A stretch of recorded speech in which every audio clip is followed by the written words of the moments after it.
How do we fix that? How do we get back to this point where Canadians will speak up and say, look, no, you're endangering my kids with these policies, and we want to see them change? Well, there has to be a change in mentality, first of all, among media and among those who are using these labels as weapons. So there has to come to an agreement that every time or any time your particular view is challenged, doesn't mean the person challenging you is racist or a bigot or hateful. And you've got to raise the level of civility to the point that you're just simply not being called racist.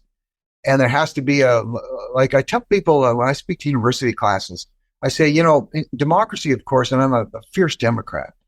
But really, when it comes down to it, at the end of the day, we've agreed to set aside our swords and our shields and our flamethrowers and our arrows and spears. We've agreed to set those aside and not kill off the opposition, as Karl Marx would want to do, but we just switch up the weapons. We now use other weapons to kill off the opposition. And because we know that media will reward us. If I attack someone as being racist or a bigot or phobic, media will reward me by sticking that label to the person. So media has a share of responsibility here. When an MP comes forward in an interview and says so-and-so is racist, media the journalists should not just, nod in a benign kind of way and let it go. They should challenge them on it. They should push them on it. So that's a starting point. You've got to raise that level of civility.